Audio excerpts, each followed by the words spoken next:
మన ప్రభువును ప్రియ రక్షకుడైన యేసు క్రీస్తు ప్రభుల వారి అతి శ్రేష్టమైన నామంలో ఈ ఆగస్టు మాసం ఈ 4వ ఆదివారపు ఆరాధనలో పాలు పంపులు పొందిన దేవుని బిడ్డలను మీ అందరికీ వందనాలండి. బయట ఉన్న వారికి, లోపల ఉన్న అందరికీ వందనాలు.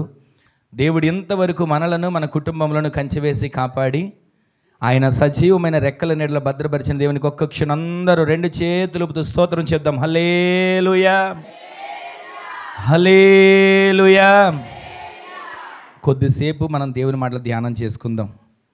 దేవుని మాట జీవం కలిగిన మాట. మనుష్యుడు రొట్టె వలన కాక దేవుని నోట నుండి వచ్చే ప్రతి మాట వలన జీవిస్తాడు అన్న సత్యం మనం ప్రతిరోజు ఆ మాట మనల్ని బ్రతికించాలని, దిద్దాలని, సరిచేయాలని, కట్టాలని, ఆ మాటను వినాలని ఎంతగానో ఆశపడతాం. ఆ మాట మన బ్రతుకులను మారుస్తుంది. ఆ మాట మన జీవితాలను మారుస్తుంది. ఆ మాట మన పరిస్థితులను మారుస్తుంది. అట్టి జీవం కలిగిన వాక్కు దేవుడు మన కొరకు బయలుపరచునుగాక. గడిచిన వారం ఒక మాటను మనం వింటూ వచ్చాం. ఆత్మీయ జీవితం కాపాడబడడానికి ఎన్ని ప్రాకారాలు? 4 ప్రాకారాలు. ఒక ప్రాకారం ప్రతిరోజు మనల్ని కాపాడుతుందని, మన ఇంటికి ఒక ప్రాకారాన్ని కట్టుకుంటాం, మన కుటుంబానికి ఒక ప్రాకారం ఉండాలని కోరుకుంటాం, తప్పు కాదు. కానీ ఆత్మీయ జీవితానికి కూడా ప్రాకారాలు ఉండాలి. ఆ ఆత్మీయ జీవితానికి ప్రాకారం లేకపోతే, ప్రాకారం లేని చోట దుష్టుడు రావడానికి అవకాశం ఉంటుంది. ప్రాకారం లేని చోట అపవిత్రత కలగడానికి మార్గం ఉంటుంది. ప్రాకారం లేకపోతే కుటుంబాలు అనేక రకాలుగా విచ్ఛిన్నమైన పరిస్థితులు, పతనావస్థ స్థితులు కనబడుతున్నాయి. ఈ ఉదయకాలం గడిచిన వారం విన్న వాక్యాన్ని మనం ఒకసారి జ్ఞాపకం చేసుకుంటే, ప్రాకారం చాలా ప్రాముఖ్యమైనది. నీకు, నీ కుటుంబానికి, సంఘానికి చుట్టూ కంచె అనే ప్రాకారం ఉండాలి. రెండవది, ప్రతిరోజు కూడా ఉపదేశము కలిగిన సంఘ ప్రాకారం నీ కుటుంబానికి ఉండాలి. మూడవది, ప్రతి క్షణం, ప్రతిదినం నిన్ను, నీ కుటుంబాన్ని భద్రపరిచే ప్రార్థన అనే ప్రాకారం ఉండాలి. చివరిగా 4వది ఏం ప్రాకారం విన్నాం తెలుసా? రక్షణ ప్రాకారం. రక్షణ ప్రాకారంలో నీవు ఉంటే, రక్షణ ప్రాకారంలో నీవు భద్రపరచబడగలిగితే, ఆ రక్షణను దాటి ఏ దుష్టుడు లోపలికి రాలేడు. రక్షణ ప్రాకారంలో భద్రంగా నిలబడగలిగే వ్యక్తిగా నీవు, నీ కుటుంబం మార్చబడేట్లుగా ఈ ఆత్మీయ 4 ప్రాకారాలు మీకు ఎల్లప్పుడూ తోడై ఉండి నడిపించునుగాక. ఈ దినాన ఒక మాటని క్లుప్తంగా మీకు జ్ఞాపకం చేస్తాను. ఒక మాట చూడండి, క్లుప్తంగా చిన్న మాటను మనం విందాం. ద్వితీయోపదేశ కాండం 33వ అధ్యాయం 29వ వచనంలో రాయబడిన మాటను చూడండి ఒకసారి. ఇశ్రాయేలు, నీ భాగ్యం ఎంత గొప్పది!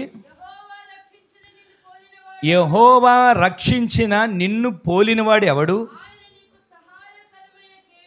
ఆయన నీకు సహాయకరమైన కేడెము,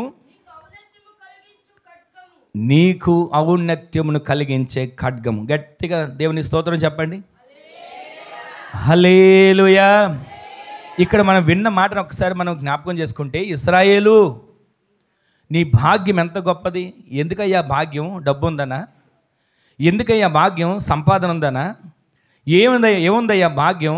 ఉద్యోగం ఉందనా? ఏముందయ్యా భాగ్యం? ఒక ఇల్లు ఉందనా? ఏముందయ్యా భాగ్యం? ఒక 4 పిల్లలు కన్నాననా? ఏముందయ్యా భాగ్యం అని మనం అనుకుంటుంటాం. కానీ దేవుడు ఇశ్రాయేలు అని యాకోబుతో చెప్తున్నాడు. యాకోబు, ఒకప్పుడు యాకోబువే, ఒకప్పుడు మోసగాడివే, ఒకప్పుడు నీలో 2 తలంపుల మధ్య పరుగులు తీసిన వాడివే, ఒకప్పుడు నీ ఆలోచనలు వేరు, ఒకప్పుడు నీ పరిస్థితులు వేరు, ఒకప్పుడు నీ పద్ధతి వేరు. కానీ ఇశ్రాయేలుగా మార్చబడ్డావు. దేవునితో పోరాడే వ్యక్తిగా మార్చబడ్డావు. ప్రాకారం కలిగిన స్థలంలో నివాసం ఉండడానికి ఇష్టపడ్డావు. ఇదిగో దేవునితో అంటు కట్టబడి దేవుని స్వరాన్ని విని బయలుదేరి వచ్చావు. ఇక మీదటి నుంచి నీకు కలగబోయే భాగ్యం ఏంటో తెలుసా? నీ భాగ్యం, ఇశ్రాయేలు, నీ భాగ్యం ఎంత గొప్పది! ఈ రోజున మిమ్మల్ని గురించి, నన్ను గురించి, మనల గురించి చూసిన వాళ్ళు ఏమనాలో తెలుసా? వీళ్ళేంటంటే ఎట్ట అయిపోయారు, వీళ్ళ పరిస్థితి ఏంటంటే ఎలా అయిపోయింది అనడం కాదు. వీళ్ళ భాగ్యం ఎంత గొప్పది, వీరి కుటుంబం ఎంత గొప్పది, వీరి ప్రార్థన ఎంత గొప్పది, వీరి పరిచర్య ఎంత గొప్పది, వీరు చేసేటువంటి ఆ ఉపవాస ప్రార్థన, వీరు చేసేటువంటి పరిశుద్ధాత్మ ఆత్మచేత నింపబడిన ప్రార్థన ఎంత గొప్పదని మనల్ని చూసిన వారు చెప్పగలిగేటట్లుగా ప్రభు సాక్షులుగా మనల్ని నిలబెట్టునుగాక. ఈరోజు నీ మాటలు వింటున్న మన బ్రతుకులో ఒక్క క్షణం నీ భాగ్యం ఎంత గొప్పది. ఇశ్రాయేలు నీ భాగ్యం ఎంత గొప్పదని దేవుడు అంటున్నాడు కదా. ఈరోజు మనల్ని మనం ఆలోచించుకుంటే అసలు మన భాగ్యం ఎంత గొప్పది, మన భాగ్యం ఎలాంటిది. భాగ్యం అంటే ఒక పేరు కాదు, భాగ్యం అంటే అది మనకు ఇచ్చే ఒక గుర్తింపు. ఈ రోజున మన భాగ్యం మనం మొహం చూడగానే చెప్తారు కదా వీళ్ళు సంతోషంగా ఉన్నారు దుఃఖంగా ఉన్నారని. సాధారణమైన మనిషికే అంత ఆలోచన కలిగితే ఒక మనిషిని చూడగానే పరమందున్న దేవుడు ప్రతి క్షణం నిన్ను నన్ను పరిశీలిస్తున్నాడే, పరమందున్న దేవుడు ప్రతి క్షణం నిన్ను నన్ను గమనిస్తున్నాడే, పరమందున్న దేవుడు ప్రతి క్షణం నిన్ను నన్ను కంచెవేసి కాపాడుతున్నాడే. ఆ కాపాడుతున్న దేవునితో మనము ఈ రోజున నీ భాగ్యం ఎంతదని మనం చెప్పించుకోగలిగేటట్లుగా మన బ్రతుకులు మార్చబడును గాక. తర్వాత రాసిన మాట ఏమని రాసిందంటే, ఎవడు? ఆయనే నీకు సహాయకరమైన కేడెము. ఈ మాటలు మనం ఈ పూట వినబోతున్నాం. ఆయన నీకు సహాయకరమైన కేడెం. ఆ కేడెము అంటే మనకి ఒక కాపుదల, కేడెము అంటే మనకు ఒక భద్రత. వెళుతున్నప్పుడు మార్గాల్లో ఎక్కడ ఏ ఆపద ఉంటుందో మనకు తెలియదు, వెళ్తుంటాం. కానీ మనం వెళ్ళే మార్గాల్లో ఎక్కడ ఏ ఆపద ఏ అపాయం పొంచి ఉన్నా సహాయకరమైన కేడెము నీకు కప్పి ఉంటే, సహాయకరమైన కేడెము నీకు కాపుదలగా ఉంటే, సహాయకరమైన కేడెము నీకు భద్రతగా ఉంటే ఎంతటి ఆపదైనా ఎంతటి అపాయమైనా సునాయాసంగా తప్పించగలిగిన సామర్థ్యం కలిగిన దేవుడు మనం ఆరాధించే దేవుడు. ఈ రోజున ఆయన నీకు సహాయంగా ఉంటే ఏం చేస్తాడో దాని గురించి వివరంగా చెప్పక్కర్లా, మనకు తెలుసు. ఏమేమి సహాయాలు చేశాడో, ఎన్నిసార్లు సహాయం చేశాడో, ఎన్నిసార్లు మార్గాల్లో సహాయం చేశాడో, ఎన్నిసార్లు కష్టాల్లో సహాయం చేశాడో, ఎన్నిసార్లు ఆర్థిక ఇబ్బందుల్లో సహాయం చేశాడో, సహాయకరమైన కేడముగా అనారోగ్యాలు మనం ఎన్నిసార్లు ఉన్నప్పుడు ఆయన మనకి సహాయం చేశాడు చెప్పమంటే ప్రతి ఒక్కరూ లేచి సాక్ష్యం చెప్పగలరు. కానీ ఈ పూట నేను జ్ఞాపకం చేసే ఒక మాట ఏంటంటే, ఆయన మనకు సహాయకరమైన కేడముగా ఉన్నాడు. ఆయన కేడముగా ఉన్న మనం ఎలా ఉంటామో కింద రాయబడింది మాట. ఆ మాట చదవండి. నీకు ఔన్నత్యము కలిగించే ఖడ్గము. గట్టిగా ఆమేన్ చెప్పండి. ఈ రోజున మనం వింటున్న మాట, ఇశ్రాయేలు నీ భాగ్యం ఎంత గొప్పది, యెహోవా రక్షించిన నిన్ను పోలిన వాడు ఎవడు అనే వాక్యం ఒకటి తర్వాత ఒకటి మనకు వినపడుతుంది కదా. ఈ రోజున ఇశ్రాయేలుగా రక్షించబడిన జనాంగంగా, రాకడ గురకు సిద్ధపడగలిగిన జనాంగంగా మనం ఉంటే మనకు మించిన భాగ్యం ఇంకొకటి లేదు. ఏమండి, రక్షణ పొందుకుంటే సమస్యలు రావా? రక్షణ పొందుకుంటే ఇబ్బందులు కలగవా? రక్షణ పొందుకుంటే బలహీనతలు రావా అని అనొచ్చు. రక్షణ పొందుకున్నా రక్షణ పొందుకోకపోయినా సమస్యలు ఉంటాయి మనిషికి. కానీ ఏమండి, మరి దానికి పెద్ద తేడా ఏముంది? మేము లోకంలో ఉన్నప్పుడు సమస్యలు ఉన్నాయి, మేము దేవుని నమ్ముకున్నప్పుడు సమస్యలు ఉన్నాయి, రక్షణ పొందినప్పుడు సమస్యలు ఉన్నాయి. ఇప్పుడు రక్షణ పొందినా కూడా సమస్యలు. ఇది ఎందుకనండి? దేవుడు చూడడా? దేవుడు పరిశీలించడా? దేవుడు గమనించడా అనే అపోహలు కొన్నిసార్లు మనలో ఈ ప్రశ్నలు తలెత్తుతాయి.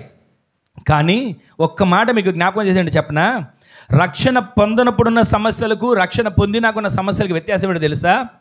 రక్షణ పొందనప్పుడు మనం ఒంటరిగా సమస్యల్లో ఉన్నాం. రక్షణ పొందినప్పుడు మనం ఒక్కళ్ళమే సమస్యల్లో ఎదురేదలేక, తట్టుకోలేక, తాళలేక నలిగిపోతున్నాం. కానీ రక్షణ పొందిన తర్వాత ప్రభువు మనతో ఉంటున్నాడు. గట్టిగా ఆమేన్ చెప్పండి. రక్షణ పొందిన తర్వాత నా ప్రభువు నీతో ఉంటున్నాడు. ఆమేన్ చెప్పండి. రక్షణ పొందిన తర్వాత ఏ శ్రమ వచ్చినా ఆ శ్రమ రాకముందే నా ప్రభువు నీ కొరకు ఆ శ్రమ దగ్గర నిలిచి ఉంటున్నాడు. గట్టిగా ఆమేన్ చెప్పండి. ఈరోజు నీ మాటలు వింటున్న మన బ్రతుకులో, మన జీవితంలో ఏ కష్టాలు రావు అని అనుకోకండి. కష్టాలు వచ్చినా వాటిని తట్టుకోగలిగే శక్తి మన ప్రభు ఇస్తాడు. ఆ కష్టంలో మనతో పాటు మన ప్రభు మనతో కూడా నడుస్తుంటాడు. గట్టిగా ఆమేన్ చెప్పండి. ఈరోజు నీ మాటలు వింటున్న మనం, ఆయన మనకు సహాయకరమైన కేడెము, ఆయన మనకు ఔన్నత్యం కలిగించే ఖడ్గం. ఈరోజు నా ఖడ్గం గురించి కొన్ని మాటలు మీకు చెప్తాను, జ్ఞాపకం చేసుకుని ఒకసారి. యెషయా గ్రంథం 49వ అధ్యాయం, యెషయా గ్రంథం 49వ అధ్యాయం 2వ వచనం చూడండి. దేవుడు ఖడ్గంగా ఉంటాడు. ఆ ఖడ్గంగా ఉన్న దేవుడు నిన్ను ఖడ్గంగా చేయబోతున్నాడు. గట్టిగా ఆమేన్ చెప్పండి. ఇప్పుడు చదవండి ఆ వాక్యం అందరూ తీసి చూడండి. నా నోరు వాడిగలిగిన ఖడ్గముగా ప్రభు చేస్తున్నాడు. గట్టిగా ఆమేన్ చెప్పండి. అక్కడ ఇంకా రాసిన మాటలు చదవండి.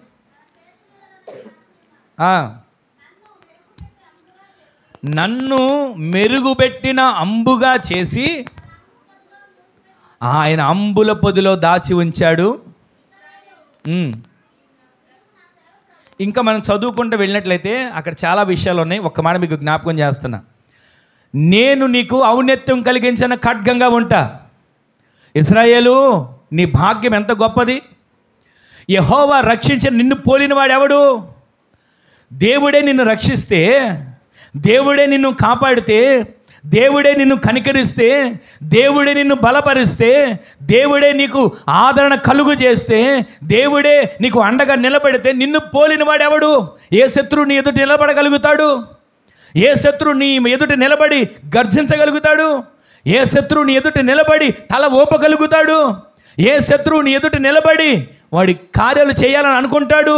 ఈ రోజున రక్షించబడిన నీవు రక్షణలో నిలబడి ఆ రక్షణ పాత్రను చేతబట్టుకొని దేవుని సన్నిధిలో ఆయనను కృతజ్ఞతాస్తుతులు చెల్లించడం నువ్వు ప్రారంభిస్తే ఆయన నీకు ఎలా ఉంటాడో తెలుసా? సహాయకరమైన కేడముగా ఉంటాడు, ఔన్నత్యము కలిగించే ఖడ్గముగా ఉంటాడు. ఆ ఖడ్గం ఎవరు? ఆ ఖడ్గం ఎలా వస్తుంది? ఖడ్గం ఎలా వస్తుంది? ఎక్కడి నుంచి వస్తుంది? ఇప్పుడు చదవండి 49:2. నీ నోరును దేవుడు వాడగలిగిన ఖడ్గంగా చేయబోతున్నాడు. గట్టిగా ఆమేన్ చెప్పండి. ఏ సమస్య అయినా రానివ్వండి. ఇక సమస్యను చూసి భయపడిపోయి, కంగారు పడిపోయి, తొట్టిల్లిపోయి, వెనక్కి తిరిగి పారిపోవాలని అనుకోకండి. నీ నోటిని దేవుడు ఈ రోజు నుంచి ఖడ్గంగా చేయబోతున్నాడు. నీవు నోరు తెరిచి పలికితే చాలు, శత్రువు తల్లకిందులుగా పడబోతున్నాడు. ఆమేన్ చెప్పండి. నీవు నోరు తెరిచి పలికితే చాలు, సమస్య గొప్ప కూలబోతుంది. ఆమేన్ చెప్పండి. నీవు నోరు తెరిచి మాట్లాడితే చాలు, నీ మాట జీవం కలిగిన మాటగా నా ప్రభు మార్చునుగాక. ఖడ్గంగా చేస్తాడు. ఖడ్గంగా ఆయన ఔన్నత్యం కలిగించే ఖడ్గంగా చేస్తాడు అంటే దాని అర్థమేంటి తెలుసా? ఎక్కడికో వెళ్ళి ఒక కత్తిని తీసుకొచ్చి ఇస్తాడని అనుకోకండి. ఆ కత్తి ఎత్తు ఎంత ఉంటుంది? ఆ కత్తి దేనితో చేస్తారు? దాని పీడ ఎంత ఉంటుందని ఆలోచించకండి. ఈ రోజున ఖడ్గం ఎవరో తెలుసా? నీవే దేవునికి ఒక ఖడ్గంగా మార్చబడదువుగాక. నీ నోరు దేవుని ఖడ్గంగా మార్చబడునుగాక. నీ నోటితో ఏది పలుకుతావు పలుకు, అలా అని చెప్పి అపశుభం పలకమని అనట్లా. నీ నోటితో దేవుని నామంలో ఏది పలికినా నీవు ఖడ్గంగా మార్చగలిగితే, ఆయన నిన్ను ఖడ్గంగా చేస్తే, ప్రతి మాట జీవం కలిగిన మాటగా నా ప్రభు మార్చునుగాక. ప్రతి మాట ఔన్నత్యం కలిగిన మాటగా నా ప్రభు మార్చునుగాక. ప్రతి మాట నీవు పలుకుతుండగానే అది నెరవేర్చబడేటట్లు నా ప్రభు మార్చునుగాక. నీ నోరు ఇక నుంచి ఎలాంటి నోరుగా ఉంటుంది చెప్పండి. అక్కడ రాసున్న మాట ఏం రాసింది? ఈ రోజు నుంచి మీరు మనసులో ఈ మాట ముద్రించుకోండి, మీ పుస్తకంలో రాసుకోండి. మీరు ముద్రించుకుని ఏమన్నా తెలుసా? ఇదిగో నా నోరు ఈ రోజు నుంచి, ఏ నోరు? వాడిగలిగిన ఖడ్గంగా నా దేవుడు చేశాడు. అలా అని చెప్పి అందరిని శపించబాకండి. ఎవరిని వచ్చిన తెలిసిన వాళ్ళని లేదా కోపం ఉన్న వాళ్ళని శపించే అవసరంలా. అలాంటిది ఏం మనం చేయకూడదు. దేవుని సందులో ఎదురుగా ప్రతి ఒక్కరికి సమస్యలు ఉన్నాయి, ఆర్థిక ఇబ్బందులు ఉన్నాయి, అనారోగ్యాలు ఉన్నాయి. ఏది ఉన్నా అప్పుడు మీరు చెప్పాల్సినట్టు తెలుసా? సమస్య ఇదిగో నా దేవుడు నాకు ఒక వాగ్దానం ఇచ్చాడు, నా నోటిని ఖడ్గంగా చేస్తానన్నాడు. ఇదిగో నా దేవుని వాక్య ఖడ్గంతో నిన్ను ఖండం చేస్తున్నా, నా దేవుని వాక్య ఖడ్గంతో నిన్ను ఎదుర్కొంటున్నా. ఇదిగో ఈ రోజు నుంచి ఈ సమస్య నా ఎదుటి సమస్యగా నిలబడదు. ఆమేన్ చెప్పండి. అలా చెప్పి చూడండి, దేవుడు ఆశ్చర్యమైన కార్యాలు మీ జీవితాల్లో జరిగించబోతున్నాడు. మీ నోరు వాడిగలిగిన ఖడ్గంగా దేవుడు మారుస్తాడండి. ఔన్నత్యము కలిగిన ఖడ్గంగా దేవుడు నిన్ను నిలబెట్టబోతున్నాడు. మరొక మాట చూపిస్తాను చూడండి. సమూయేలు మొదటి గ్రంథం 9వ అధ్యాయం 6వ వచనం చూడండి. వచనాలు చూస్తే మీకు అర్థమవుతుందని చూపిస్తున్నా. సమూయేలు మొదటి గ్రంథం 9వ అధ్యాయం 6వ వచనం.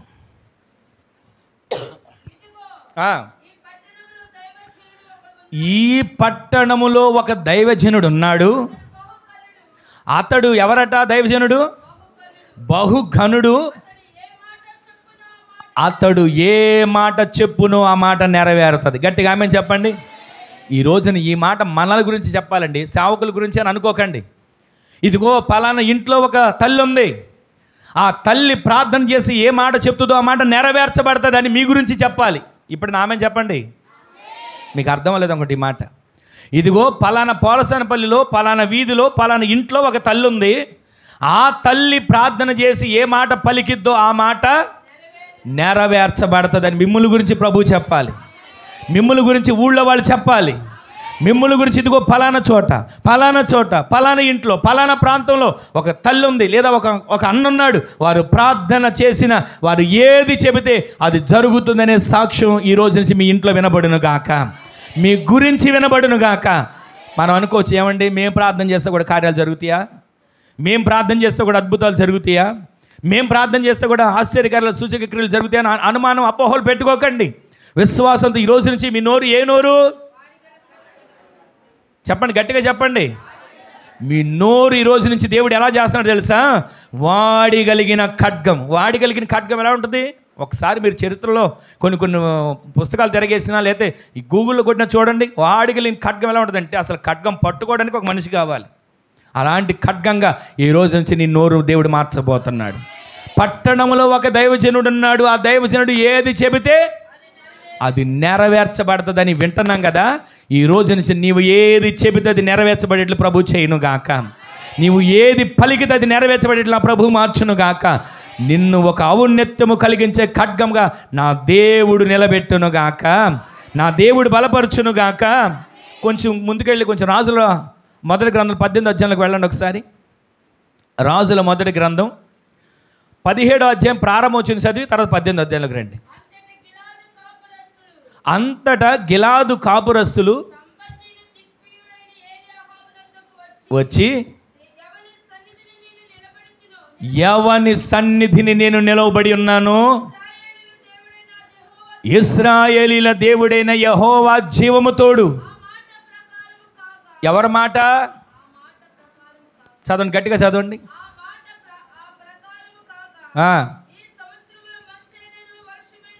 ఇదిగో నేను నోటితో పలుకుతున్నా, నేను నోటితో నా మాటను పంపుతున్నా, వాడిగలిగిన ఖడ్గాన్ని పంపుతున్నా. ఏమని అన్నాడు? ఈ రోజు నుంచి 3.5 సంవత్సరాల పాటు ఇక్కడ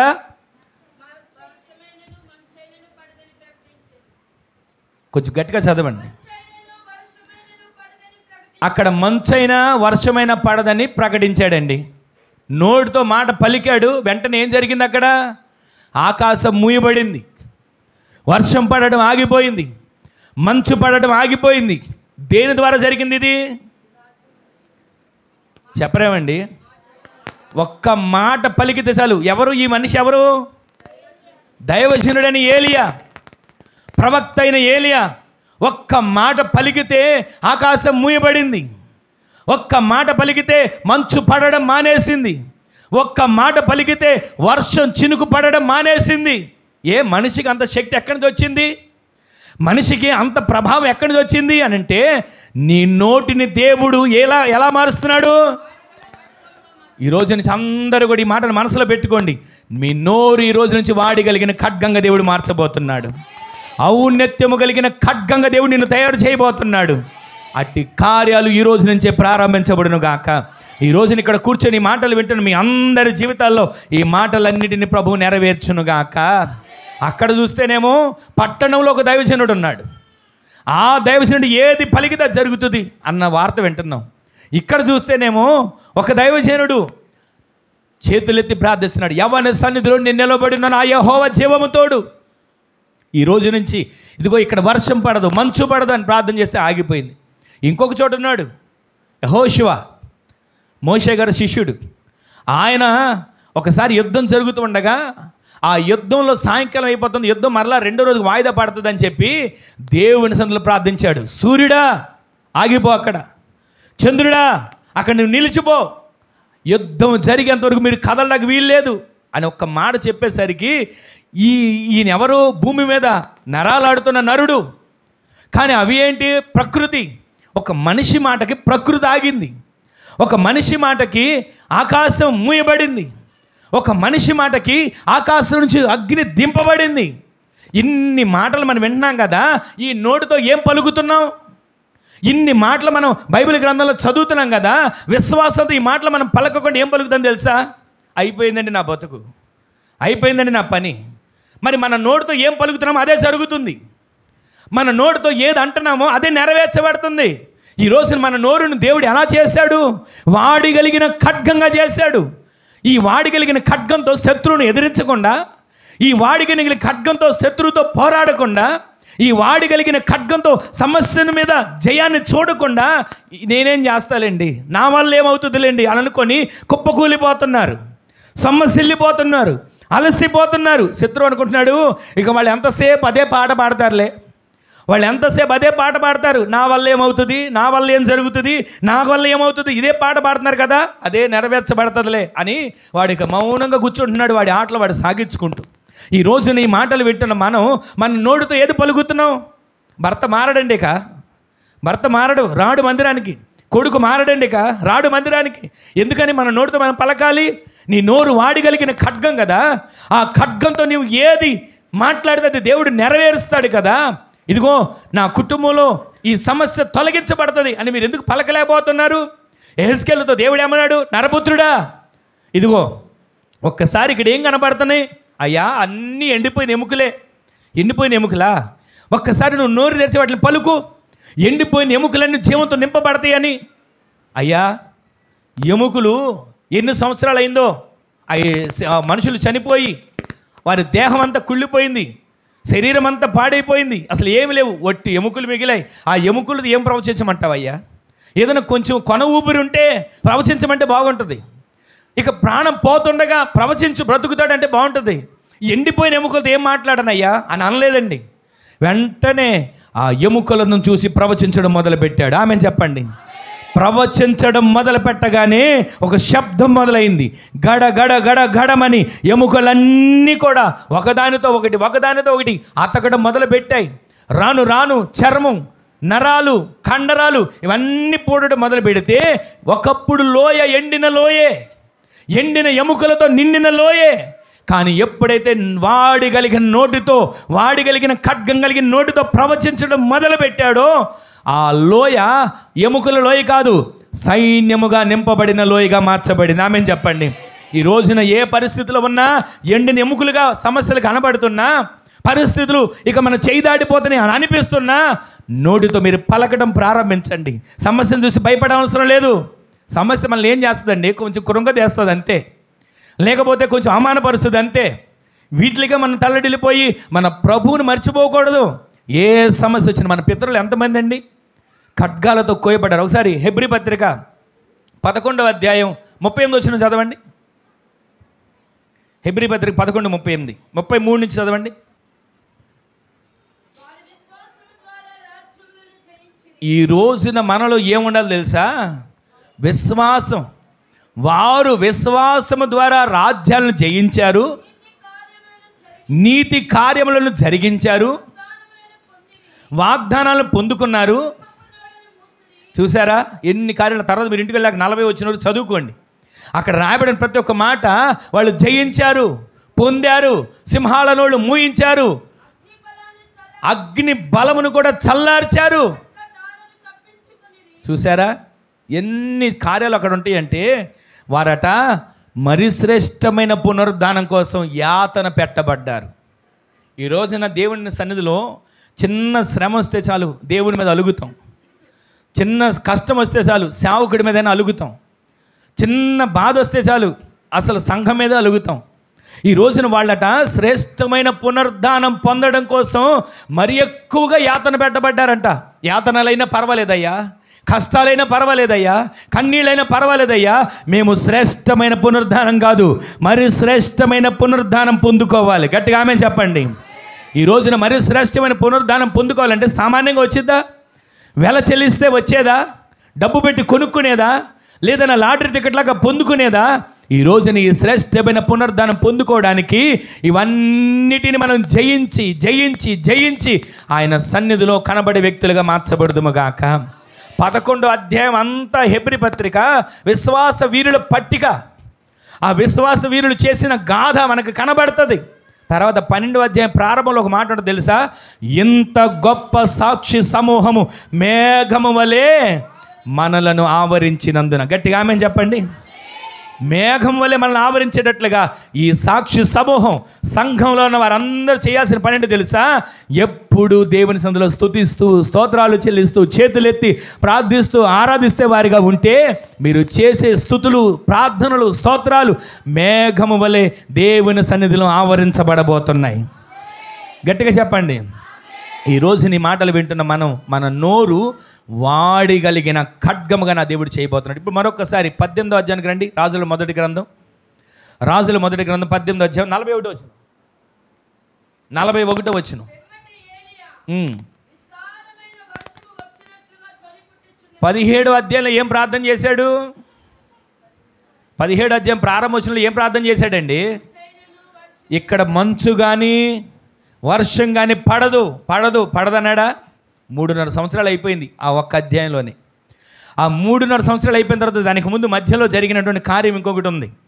అదంతా నేను వివరించట్లేదు, కానీ అది ఈ కార్యం అంతా అయిపోయిన తర్వాత, బలిపీఠం మీద అగ్ని దిగిన తర్వాత, బలంతా కాల్చబడిన తర్వాత, అక్కడ జరిగిన కార్యక్రమం అంతా అయిపోయిన తర్వాత, అప్పుడు ఆహాబు అనే రాజుతో అంటాడు, అయ్యా విస్తారమైన వర్షము వచ్చేటట్లుగా ధ్వని వినబడుతుంది నాకు. గట్టిగా ఆమెను చెప్పండి. ఈ రోజున నీవు దేవుని బిడ్డవైతే, దేవుని సన్నిధిలో ప్రార్థించే బిడ్డవైతే, దేవుని వాక్యానుసారంగా నడిచే బిడ్డవైతే, దేవుడు చేసే కార్యాలు కళ్ళ ఎదుటికి వచ్చిన తర్వాత చూసి ఇదిగో నాకు జరిగినాయి అని చెప్పడం కాదు. అవి జరగక ముందే వాటి ధ్వని వినేవారిగా నీవు మార్చబడుదువు గాక. అవి జరగక మునిపే ఇదిగో నా దేవుడు చేయబోతున్న కార్యం, ఇదిగో నా దేవుడు జరిగించబోతున్న అద్భుతం అని వాటి గురించి వివరించగలిగిన వ్యక్తిగా నీవు నేను మార్చబడుదుము గాక. ఏలియా గారు అంటాడు, విస్తారమైన వర్షం వచ్చే ధ్వని వినబడుతుంది. అయ్యా నీకు మతిపోయిందా? పిచ్చామని ఎక్కిందా? విస్తారమైన వర్షం ఎక్కడ వస్తుంది అయ్యా? 3.5 సంవత్సరాల నుంచి చినుకు లేకపోతే, 3.5 సంవత్సరాల నుంచి మంచు లేకపోతే విస్తారమైన వర్షం ఎక్కడి నుంచి వస్తుంది అని వాళ్ళు ఒకవేళ అనుకుని ఉండొచ్చు. కానీ ఈయన కొండెక్కి ప్రార్థన చేస్తున్నాడు. అలా ప్రార్థన చేశాడు. ఒక శిష్యుని పంపించాడు, ఇదిగో మేఘం కనపడిందా? రాలేదయ్యా మేఘం. మరలా ప్రార్థన చేశాడు, మేఘం కనపడిందా? రాలేదయ్యా మేఘం. అలా 7 సార్లు ప్రార్థన చేస్తే కార్యం జరిగిందండి. ఈ రోజున ఎంత సమస్యతో వచ్చినా ఒక్కసారి ప్రార్థన చేయగానే కార్యం జరగాలి అని మనం అనుకుంటాం. దేవుడు కార్యాన్ని చేస్తాడు, కానీ దేవుడు చేసే కార్యం కొరకు మనం ఎలా ధ్వని వినేవారిగా ఉంటున్నామా? వాడిగలిగిన ఖడ్గగా మన నోరును ప్రకటించేవారిగా ఉంటున్నామా? దేవుని సన్నిధిలో ఆత్మ పూర్ణులుగా నింపబడి ఆ విస్తారమైన ఆయన చేసే కార్యాలు వినగలిగే చెవులు మనకు ఉంటున్నాయా? వెంటనే ఆ 7వసారి ప్రార్థన చేసి చూస్తే అక్కడ పనివాడు అంటాడు, అయ్యా అరచెయ్యంత మేఘం వచ్చింది. ఆమెను చెప్పండి. ఈ రోజున మీరు ప్రార్థన చేసే జవాబు రాదు అని ఇంతవరకు మిమ్మల్ని అన్నారేమో, నువ్వు ప్రార్థన చేసే కార్యం జరగదు అని ఒకవేళ మిమ్మల్ని హేళన చేశారేమో. ఈ రోజు నుంచి మీరు ప్రార్థన చేస్తూ ఉండగానే అరచెయ్యంత మేఘం అనేటువంటి కార్యాలు మీ కుటుంబంలో జరుగునుగాక. మీ ఇంట్లో మీరు ప్రార్థన చేస్తుండగానే ఆత్మ కార్యములు ప్రారంభించబడునుగాక.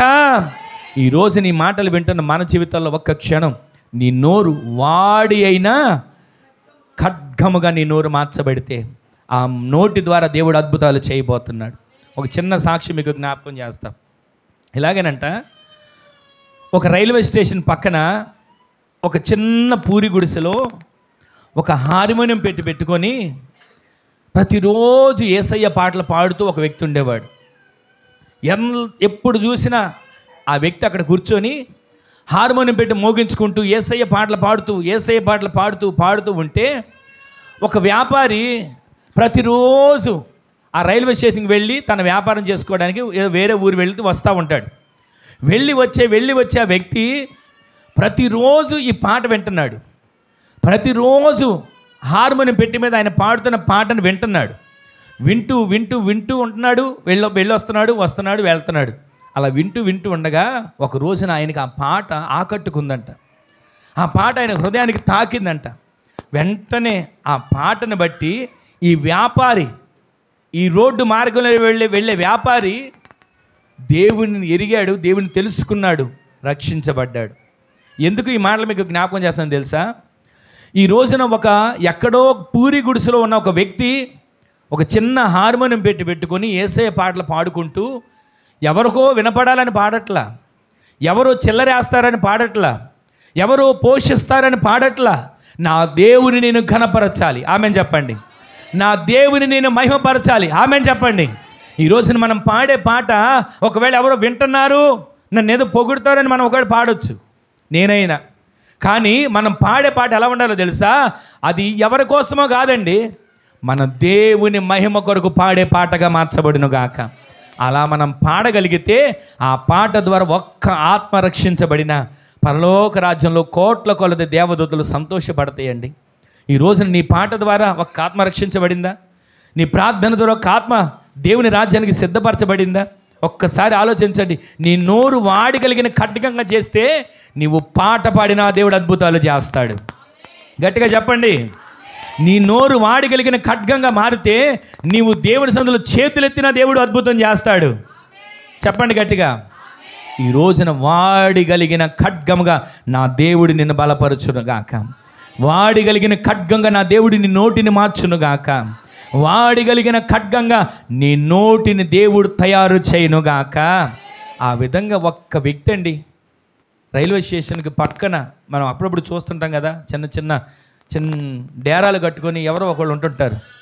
అలాంటి వాళ్ళు పాడిన ఒక్క పాట ద్వారా ఒక గొప్ప వ్యాపారవేత్త రక్షించబడ్డాడు. ఈ రోజున మన పాట ద్వారా మన కుటుంబం వారు రక్షించబడుతున్నారా? మన పాట ద్వారా మన బంధువులు రక్షించబడుతున్నారా? మన పాట ద్వారా మన భర్త రక్షించబడుతున్నాడా? మన పాట ద్వారా మన ఇరుగు పొరుగు వారు ఒక్క ఆత్మైన రక్షించబడుతున్నారా? వాళ్ళు ఆదివారం మందిరానికి వెళ్తారండి, మిగతా రోజులంతా మామూలే. ఆదివారం ఒక్కరోజు ప్రార్థన అండి, మిగతా రోజు అంతా లోకమే. ఆదివారం ఒక్కరోజు మాత్రం దేవుని సందులోకి వెళ్ళి భక్తుల్లాగా కూర్చొని పెద్ద ముసుగేసుకుని ఆరాధన చేస్తారండి. మిగతా రోజు అంతా ఇరుగు పొరుగు వారితో కయ్యాల, ఎక్కడ చూసిన గొడవలే, నోటి నిండా వచ్చేది అపవిత్రమైన మాటలే అని మన గురించి ఎవరు చెప్పకూడదు. దేవుని సన్నిధిలో మనం ఎలా ఉంటున్నామో మన ఇంటి దగ్గర కూడా మన ప్రవర్తన అలాగే మార్చబడును గాక. మన నోటి ద్వారా అటనట మనము పాట పాడినా, విస్తారమైన ప్రార్థన కాదు, ఒక చిన్న ప్రార్థన చేసినా ఒక గొప్ప అద్భుతం ఈ రోజు నుంచి ప్రభు జరిగించును గాక. ఈ రోజున అలా దేవుడి కార్యాలు చేయాలి, అలా దేవుడు మనల్ని బలపరచాలి. నీ నోరు వాడగలిగిన ఖడ్గంగా నా దేవుడు మార్చునుగాక. ఒక మాట మీకు జ్ఞాపకం చేస్తాను. దేవదాసయ్య గారు మా ఆత్మీయ తండ్రి చెప్పిన మాట ఇలాగేనంట. ఒక కుటుంబం దగ్గరికి ప్రతిరోజు వెళ్ళేవాళ్ళంట ప్రార్థన చేయడానికి. వాళ్ళు చిన్న టీ కొట్టు వ్యాపారం పెట్టుకుంటే ఆ చిన్న టీ కొట్టు వ్యాపారం పెట్టుకుంటే ప్రతిరోజు వెళ్ళి వాళ్ళ పరిస్థితిని చూసాయో, వీళ్ళ 3 పిల్లలు, వీళ్ళిద్దరూ మొత్తం 5 పోషించబడాలి. టీ కొట్టు వ్యాపారం ఎంత ఉంటుంది? ఇది ఎన్నో సంవత్సరాల క్రితం జరిగిన మాట. ఎంత ఉంటుంది పాపం, వాళ్ళ ఆదాయం ఎంత, వాళ్ళ కష్టం ఎంత, వాళ్ళ జీవనం ఎంత అని అనుకుని వాళ్ళ దగ్గరికి వెళ్ళి జాలిపడి ప్రార్థన చేసేవాడు. జాలిపడి ప్రార్థన చేసిన తర్వాత అంట ఆవిడ పాపం అప్పుడు ఒక పావలా ఒక గ్లాసులో వేసేదంట. వేసిన చిల్లరంతా తీసుకొచ్చి ఆ అయ్యగారు ప్రార్థన చేసిన తర్వాత ఆయన చేతిలో పెడితే ఆయన పాపం వాళ్ళ మీద జాలి చూపించి, జాలిపడి పాపం వీళ్ళే కష్టాలు ఉన్నారు, వీళ్ళ దగ్గర నేనేం తీసుకుంటానులే అని కొన్నిసార్లు అనిపిస్తుంది కదండి. నాకు కూడా అనిపించేది అప్పుడప్పుడు, ఒకప్పుడు అనిపించేది. సరే ఇలాగే పాపం వాళ్ళు జాలిపడి వాళ్ళు ఇచ్చిన దాన్ని మరలా వాళ్ళ చేతిలో పెట్టేస్తే ఆయన వెళ్ళిపోయేవాడు. ఎన్ని సంవత్సరాలు చూసినా వాళ్ళు అదే చిన్న టీ కొట్టు, అదే వ్యాపారం, అదే జీవితం. ఒక పూట పిల్లలు పెట్టుకుంటే ఒక పూట పెట్టుకోలేని పరిస్థితి. ఒకరోజు అంట దేవుని సందులో ఈ దైవజనుడు అయ్యగారు ప్రార్థన చేస్తున్నాడంట. చేస్తూ ఉండగా, అయ్యా అందరిని ఆశీర్వదిస్తున్నావు, అందరూ వర్ధిల్లుతున్నారు, అందరూ కూడా సంతోషంగా జీవిస్తున్నారు, ఎందుకనయ్యా ఆ కుటుంబం వర్ధిల్లలేకపోతుంది?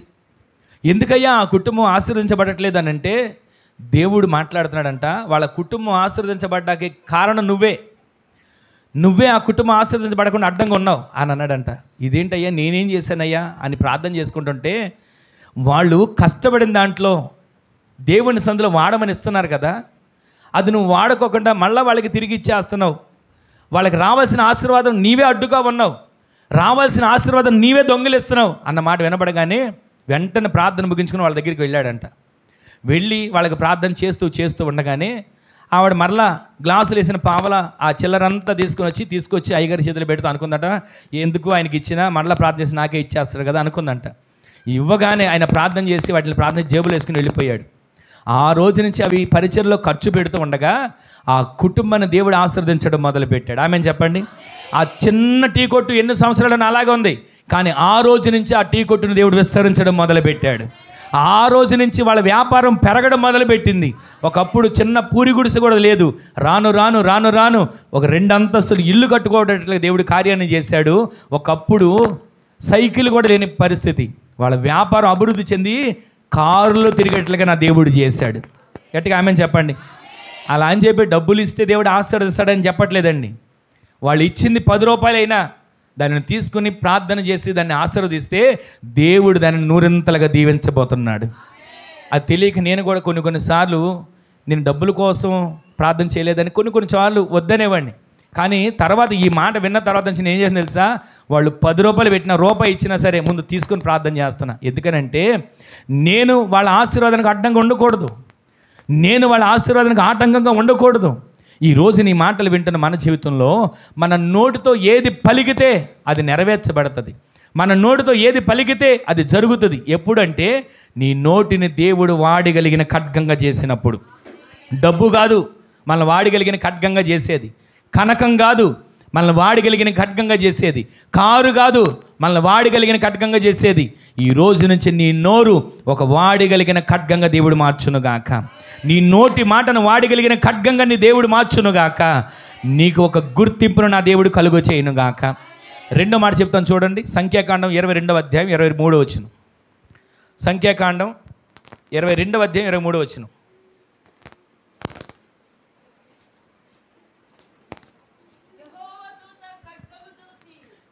యెహోవా 21 నుంచి చదవండి. ఉదయమున బిలాము లేచి గంతగట్టి వెళ్ళెను. వినండి వినండి వినండి. ఉదయమున బిలాము లేచి గాడిదకు గంతగట్టి మోయాబు అధికారులతో కూడా వెళ్ళాడు. ఎందుకనండి? అతను వెళుతూ ఉండగా దేవుని కోపం రగిలింది. దేవుడే తన దూతను పంపించి విరోధంగా నిలబెట్టి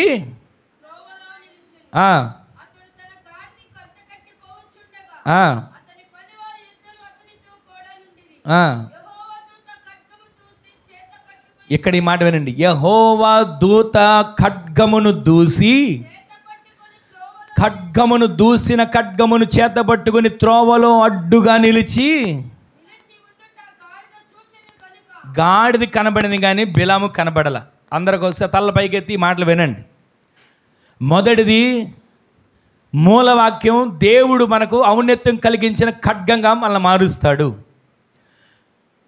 మనము ఇశ్రాయేలు నీ భాగ్యం ఎంత గొప్పది, యెహోవా రక్షించిన నిన్ను పోలినవాడు ఎవడు, ఆయన నీకు సహాయకరమైన కేడెం, ఆయన నీకు ఔన్నత్యం కలిగించే ఖడ్గం.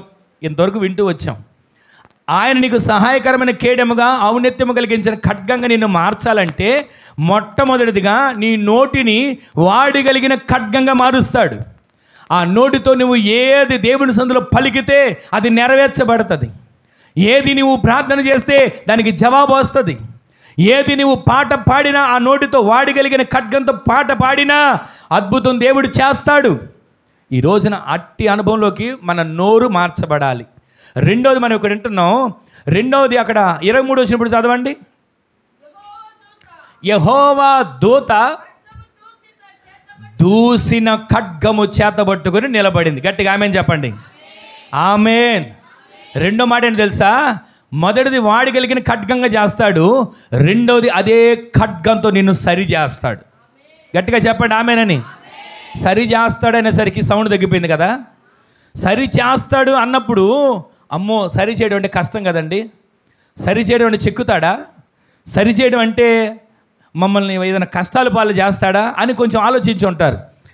ఒకటేమో దూసిన ఖడ్గముగా వాడగలిగిన ఖడ్గంగా నీ నోటిని చేసి నిన్ను బలపరుస్తాడు. రెండవది, నీవు ఒకవేళ దేవునిలో తప్పిపోతున్నా, జారిపోతున్నా, వెనకబడిపోతున్నా అదే ఖడ్గముతో నిన్ను సరిచేసి నిలబెడతాడు. ఎందుకో తెలుసా? ఈ బిలాము దేవుని సందులో ప్రార్థిస్తే దేవుడే దిగివచ్చి మాట్లాడే గొప్ప ప్రవక్త.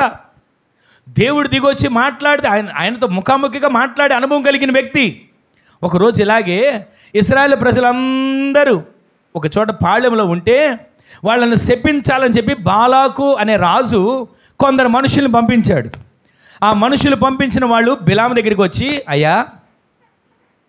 అయ్యా బిలాం ప్రవక్త, మా రాజు పంపించాడు, బాలాకు రాజు, ఎందుకని, ఏ పని మీద పంపించాడు? ఇదిగో మా దేశంలో ఒక జనం వచ్చారు. ఆ జనం ఎలా ఉన్నారో తెలుసా? ఒకవేళ గడ్డి బీటని పశువులు గడ్డి బీటని నాకేస్తే ఎలా ఉంటారో అలా ఉన్నారు.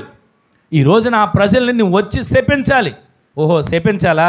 నేను ఏదైనా చేయగలను, ఆశీర్వదించగలను, శపించగలను అని అనుకొని బయలుదేరదామని శపించడానికి వస్తా. కానీ ఒక మాట చెప్తా వినండి. నేను కొంచెం దేవుని సంధికి వెళ్ళి ప్రార్థన చేసి ఆయన వెళ్ళమంటాడో వద్దంటాడో కనుక్కొని వస్తా. వెళ్ళాడు దేవుని సంధికి. వెళ్ళి ప్రార్థన చేస్తుండే దేవుడు అన్నాడు, బిలాము, ఎవరనుకుంటున్నావు వాళ్ళు? ఆ ప్రజలు ఎవరనుకుంటున్నావు? నేను విమోచించిన ప్రజలు. నేను ఎర్ర సముద్రాన్ని దాటించి వాళ్ళకి రక్షణ అనుభవంలో నడిపించిన నా ప్రజలు. వాళ్ళని నువ్వు శపించడానికి వెళ్తావా? వాళ్ళ మీద నువ్వు శపించడానికి నోటిని వాడతావా? వెళ్ళకూడదు అని చెప్పగానే ఉసూరుమంట కిందకు వచ్చాడు. ఈ మొహం చూడగానే వాళ్ళకి అర్థమైంది. ఏమైందంటది? సేవకుడు ఎలా వస్తున్నాడు అని అంటే అన్నాడు, అయ్యా దేవుడు మాత్రం వద్దు అంటున్నాడు, నేను రాలేను, వెళ్ళిపోండి. వెళ్ళిపోయారు. మరలా బాలాకు రాజు కొంతమందిని పంపించాడు, కొంచెం ఎక్కువ డబ్బు ఇచ్చి. మరలా వాళ్ళని పంపించినా సరే అప్పుడు కూడా ఇలాగని, నా వల్ల కాదయ్యా దేవుడు వద్దు అంటున్నాడు. ప్రతిసారి దేవుని దగ్గరికి వెళ్తున్నాడు. అయ్యా వెళ్ళమంటావా? డబ్బు చూపిస్తున్నారయ్యా. వెళ్ళమంటావా? బంగారం ఇస్తారంటున్నారయ్యా. వెళ్ళమంటావా? వెండి ఇస్తారంటున్నారయ్యా. వెళ్ళమంటావా? వెలగల విలువైన వస్త్రాలు ఇస్తారంటున్నారయ్యా. దీనికోసమా నేను నీకు అభిషేకం ఇచ్చింది? దీనికోసమా నేను నిన్ను వాడుకుంది? దీనికోసమా నేను నిన్ను ఎన్నుకుంది అన్నట్లుగా ప్రభు మాట్లాడుతుంటే ఆ మాటను పెడచెవిని పెట్టి మరలా దేవుని సందికి వెళ్ళి అడుగుతాం ప్రారంభించాడు. అప్పుడు దేవుడు ఏమన్నా తెలుసా? వెళ్ళాలని ఆశపడుతున్నావుగా, కానీ నేను మాత్రం నీతో కూడా రాను అని చెప్పాడు. అలాగే దేవుడు రాలేదు. వెళుతూ ఉన్నాడు. గాడిదకి గంత కట్టాడు. ఆ వచ్చిన మోయాబు మనుషులతో వెళ్తున్నాడు. ఇక్కడ మనం చదివిన చరిత్రలు గమనిస్తే అక్కడ ఎవరు నిలబడ్డారు? చెప్పండి, అందరు ఇక్కడే ఉన్నారా? ఎవరు నిలబడ్డారండి? బిలాము ఎదుట ఎవరు నిలబడ్డారు? ఎలా నిలబడ్డాడు? ఒంటరిగా వచ్చి నిలబడ్డాడా? ఏం పట్టుకొని నిలబడ్డాడు? దూసిన ఖడ్గము చేత పట్టుకుని బిలాముకు ఎదురుగా దూత నిలబడితే అది కనపడలా. ఎంతసేపు డబ్బు మైకంలో, ఎంతసేపు వెండి మైకంలో, ఎంతసేపు బంగారం మైకంలో, ఎంతసేపు అక్కడికి వెళ్తే ఏమొస్తుంది, ఇక్కడికి వెళ్తే ఏమొస్తుంది, అక్కడికి వెళ్తే ఎవరేమిస్తారు, ఇక్కడికి వెళ్తే ఎవరేమిస్తారు. ఇలా సేవ ఉండకూడదు. దేవుడు పిలిచినవాడు నమ్మదగినవాడు. ఆయన పోషిస్తాడు, ఆయన నడిపిస్తాడు, ఆయనే కృప చేత బలపరుస్తాడు. ఈ రోజు నీ మాటలు వింటున్న మన బ్రతుకులో ఎన్నిసార్లు ఎక్కడికి వెళదాం, ఎటు పరుగులు తీద్దాం, ఎక్కడికి వెళ్ళి ఏం తెలుసుకుందామని పరుగులు తీసేవాళ్ళు లేరా? ఎక్కడికి వెళ్ళినా దేవుని దూత ఖడ్గము పట్టుకుని ఎదురుకు నిలబడుతున్నాడు కదా. ఆయన వెళ్ళొద్దు అని ఆటంకపరుస్తున్నాడు కదా. ఆయన నిలబడిన చోట కన్నులు కనబడట్లేదంటే ఆ కన్నులు మూయబడి ఉన్నాయి. ప్రవక్త దేవుడు స్వయంగా దిగొచ్చి మాట్లాడితే వినే ప్రవక్తే. ఆ దేవుని స్వరాన్ని విన్న ప్రవక్త కూడా దూసిన ఖడ్గాన్ని చేతబట్టుకున్న దూతను చూడలేకపోయాడు. కానీ ఎవరు చూశారో తెలుసా? అతను ఎక్కి వెళ్తున్న గాడిద దేవుని దూతను చూడడం ప్రారంభించింది. ఆమె చెప్పండి. ఈ రోజున ప్రవక్త చూడలేకపోయాడు, గాడిద చూసింది. ఇప్పుడు వీరిద్దరిలో ఎవరు దేవుని చూడగలిగిన కన్నులు ఉన్నవాళ్ళు చెప్పండి? గాడిదే కదా. ఆ గాడిద ఆ కన్నులు తెరబడి దేవుని దూతను చూసిన ఆ గాడిదను కొట్టడం ప్రారంభించాడు. ఇదిగో ఎందుకు ముందుకు నడవట్లేదు, ఎందుకని కదలట్లేదు అని కొట్టడం ప్రారంభించాడు. ఇప్పుడు మీరు ఆలోచించండి. కొడుతూ ఉండగానే ఆ గాడిదకి ఏమని తెలుసా? నోరు వచ్చి మాట్లాడడం ప్రారంభించింది. ఏమని ప్రారంభించి అక్కడ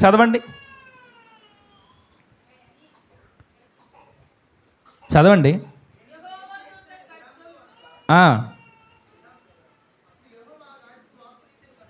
యెహోవా ఆ గాడిదకు వాక్కు ఇచ్చెను గనుక ముమ్మారు కొట్టితివి.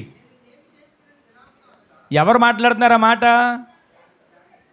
చెప్పండి అందరూ. ఆ రెఫరెన్స్ చెప్పినానా? వచ్చిన చెప్పినాను. 28 వచ్చిన అందరూ చూడండి, వినండి. గాడిద మాట్లాడుతుంటే ప్రవక్త గాడిదతో ఏం మాట్లాడుతున్నాడు తెలుసా? గాడిద మాట్లాడుతున్నా, అయ్యా ముమ్మారు నన్ను కొట్టావు, ఏ రోజైనా నీ మాటను నేను మీరానా? ఏ రోజైనా నువ్వు వెళ్ళొద్దన్న దారిని వెళ్ళానా? ఎప్పుడైనా నీ మాటకు వ్యతిరేకించానా అని గాడిద మాట్లాడుతుంటే ఒక మాట అంటాడు. ఇప్పుడు బిలాం అంటాడు, ఇదిగో నా చేతిలో కత్తి లేకపోయింది, కత్తి ఉండే కానీ ఇక్కడ నేను చంపేసేవాడిని. ఈ రోజున ఆ బిలాము గాడిదతో మాట్లాడతాడు. రే గాడిద నోరు తెరిచి మాట్లాడుతుందే, గాడిద మాట్లాడుతుంది నాతో అని ఆలోచన లేదు. ఆ గాడిదతో మాట్లాడడం మొదలుపెట్టాడు. ఆ తర్వాత దేవుని దూతను చూశాడు, బొక్కబోర్ల కింద పడ్డాడు. ఈరోజు నీ మాటలు వింటున్న మనం కొన్నిసార్లు దేవుడు మన అవిధేయత మార్గాల్లో వెళ్తున్నప్పుడు, కొన్నిసార్లు దేవునికి అయిష్టమైన మార్గాలు వెళ్తున్నప్పుడు మనల్ని ఖడ్గము ద్వారా, వాక్యం అనే ఖడ్గము ద్వారా దేవుడు సరిచేస్తాడు. ఆ బిలాము వెళ్ళాడా, బలిపీఠం కట్టాడండి శపించడానికి. ముమ్మారు బలిపీఠం కట్టాడు శపిద్దామని, కానీ 3 సార్లు కూడా దీవించడమే మొదలుపెట్టాడు. ఆమెను చెప్పండి. ఏ శత్రువు నిన్ను శపించాలని నోరు తెరిచినా నా దేవుడు దాన్ని దీవెనగానే మార్చబోతున్నాడు. గట్టిగా చెప్పండి ఆమేనని. ఏ శత్రువు నీ మీద ఏ ప్రయోగాలు చేయాలని చేసినా నా దేవుడు దాన్ని ఆశీర్వాదకరంగా మార్చబోతున్నాడు. ఆమేన్ చెప్పండి. ఈ రోజున నా దేవుని బాహు నీ పైన చాపబడి ఆయన నిన్ను ఖడ్గముగా మార్చబోతున్నాడు. నీ నోటిని వాడగలిగిన ఖడ్గంగా మారుస్తున్నాడు. అదే ఖడ్గంతో ఒకవేళ నీవు దారి తప్పుతుంటే నిన్ను సరి చేస్తున్నాడు. ఈరోజు నీ మాటలు వింటాను మన చేతులు. ఒక్కసారి ఎన్నోసార్లు నోటిని వాడి అని ఖడ్గంగా చేశాడు. ఈ రెండోదేమో మన నోటి ఆ ఖడ్గం ద్వారా మనల్ని సరి చేయడం మొదలు పెడతాడు. ఒకసారి ఆదికాండం 14వ అధ్యాయం చూడండి. ఆదికాండం 14వ అధ్యాయం 21 వచ్చిన.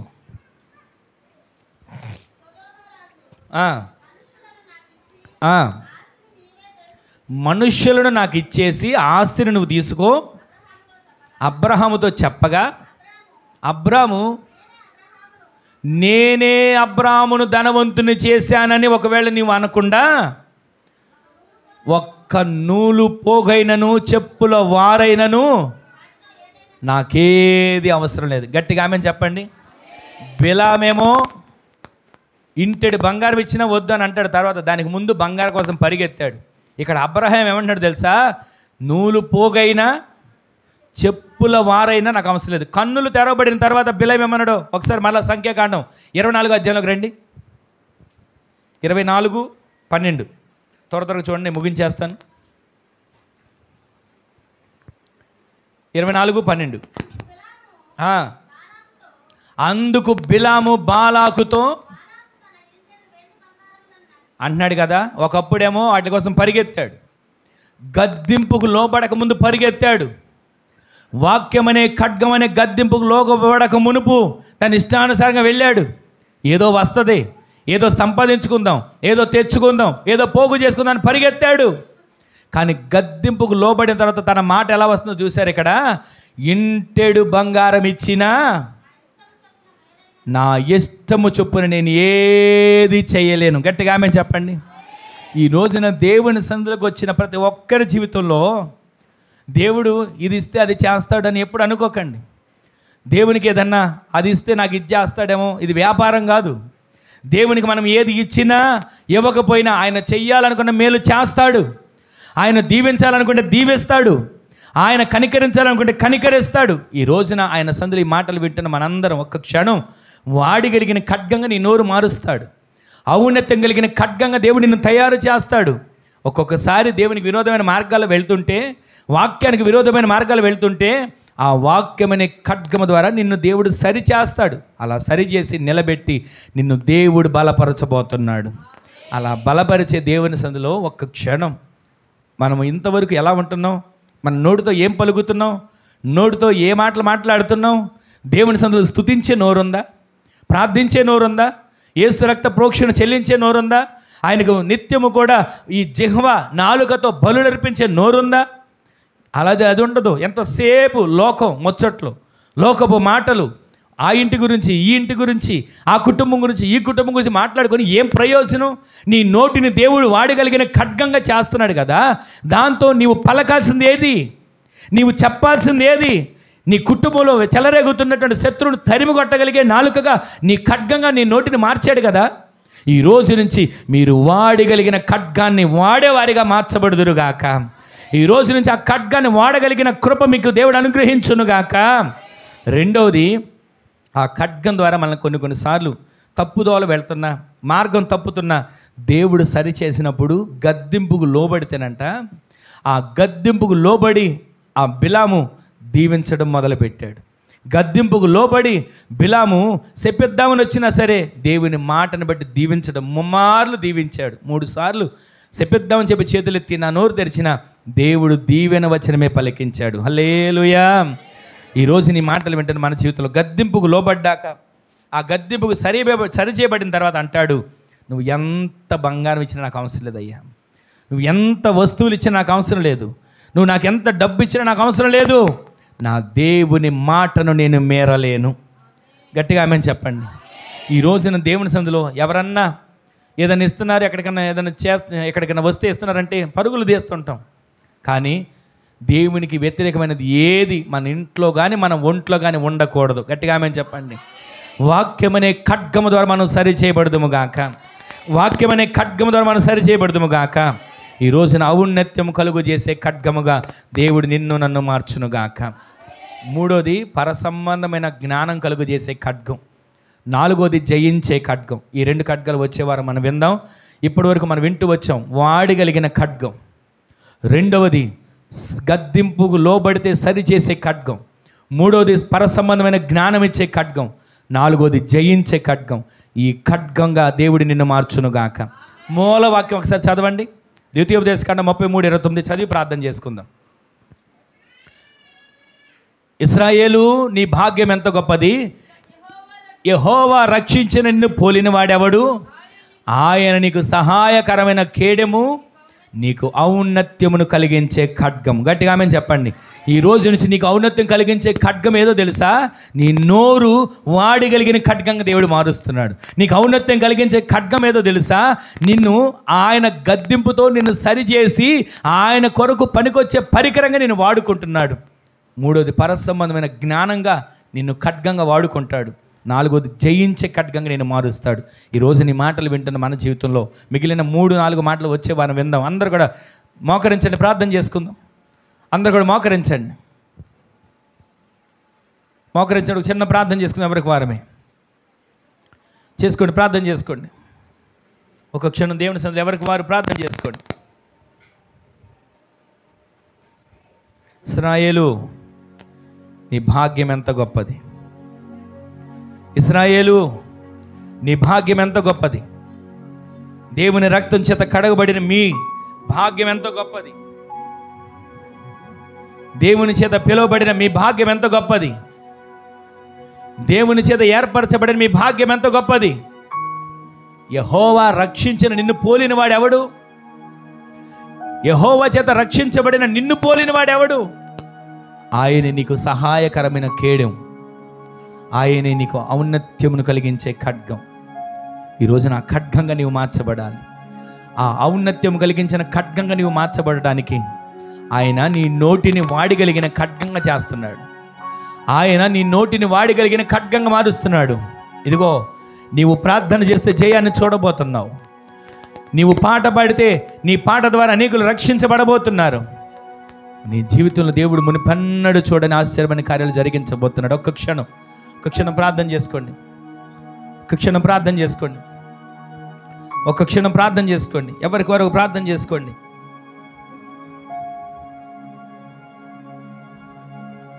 ఎవరికి వారు ప్రార్థన చేసుకోండి. ఒక్క క్షణం విన్న వాక్యాన్ని బట్టి ఎవరికి వరకు చిన్న ప్రార్థన చేసుకోండి. నీ నోరు వాడగలిగిన ఖడ్గంగా మార్చబడాలి. ఒక్కొక్కసారి జీవితంలో వాక్యానుసారంగా వెళ్లకుండా విరోధమైన మార్గాల్లో వెళుతుంటే వాక్యమైన ఖడ్గం ద్వారా దేవుడు నిన్ను సరి చేసినప్పుడు గద్దింపుకు లోబడితే నిన్ను ఔన్నత్యం కలిగించే ఖడ్గంగా మారుస్తున్నాడు. ఒక క్షణం ప్రార్థన చేసుకోండి.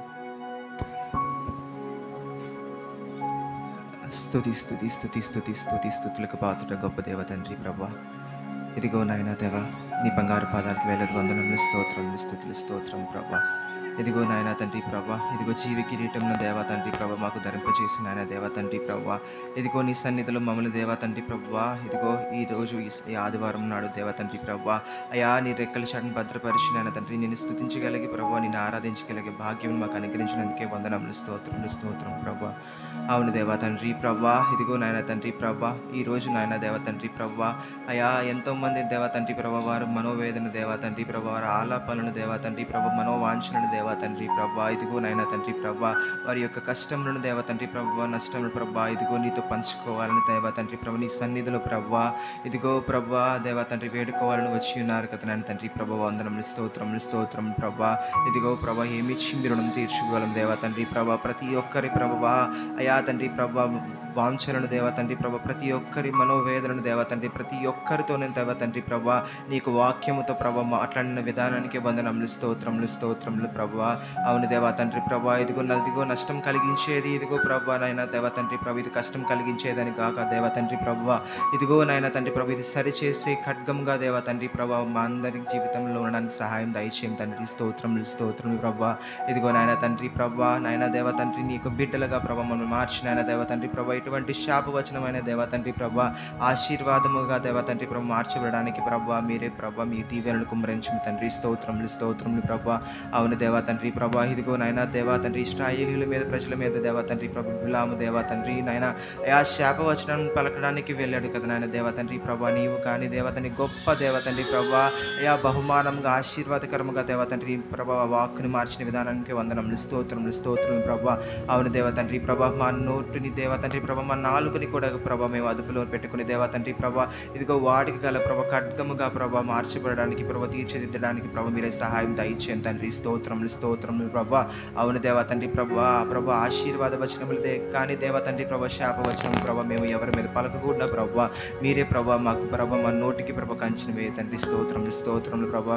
ఇదిగో నాయన దేవా తండ్రి ప్రభా, మా కన్నులు మూసుకుని ఉన్నాయేమో దేవా తండ్రి ప్రభా, క్షమాపణ కోరుచున్నాం దేవా తండ్రి ప్రభా. ఇదిగో దేవా గంతలు కట్టి ఉన్న గాడిదతో నీవు ప్రభా దేవా తండ్రి నీ దేవతతో కనబడింది కానీ దేవా తండ్రి ప్రభా అయా బిలాము వలె దేవా తండ్రి ప్రభా మాకు కూడా దేవా తండ్రి నీకు ఆశీర్వాదములు ప్రభా, నీ యొక్క ప్రభా అయా తలంపులు ప్రభా నీకు చిత్తానుసారం మాకు ప్రభా అయా తండ్రి కనబడక ప్రభా అయా మూసివేసిబడి ఉన్న దేవా తండ్రి క్షమాపణ కోరుచున్నాం దేవా తండ్రి ప్రభా. అట్లు చేయక దేవా తండ్రి ప్రభా నీకు కృపలో దేవా తండ్రి ప్రభా అయా తండ్రి ప్రభా మా కన్నులు తెరిచి దేవా తండ్రి ప్రభా నీవిచ్చి ప్రభా నీ చిత్తానుసారం ప్రభా ప్రతి ఒక్క కార్యమును ప్రభా మేము ప్రభా గైకొని దేవా తండ్రి ప్రభా దాని పరంగా దేవా తండ్రి ప్రభా మేము నడవడానికి సహాయం దయచేయం తండ్రి. స్తోత్రములు ప్రభా. అయా నీకు విరోధముగా దేవా తండ్రి ప్రభా మేము ఏది చేయకుండా దేవా తండ్రి ప్రభా నీ చిత్తానుసారం చేయవారులాగా సహాయం దయచేయం తండ్రి. స్తోత్రం ప్రభా. ఇదిగో నాయన దేవా తండ్రి ప్రభా అయా నాయన దేవత గాడిదతో దేవా తండ్రి ప్రభా నీవు మాట్లాడించిన విధానానికే వందనములు స్తోత్రం ప్రభా. అవును దేవా తండ్రి ప్రభా అయా నీ వాక్యంతో ప్రభా మాతో ప్రభా ఇట్లా మాట్లాడుతున్నందుకు వందనములు స్తోత్రం ప్రభా. అయా ప్రభా మేము లోకంలో ఉండగా దేవా తండ్రి ప్రభా అయా నాయన తండ్రి ప్రభా ఏ విధమైన వారితో ప్రభా ఏ విధముగా ప్రభా ఏ సిచ్యువేషన్ బట్టి ప్రభా మీరు మాతో మాట్లాడనై ఉన్నారో ప్రభా మాట్లాడడం తండ్రి. స్తోత్రం ప్రభా.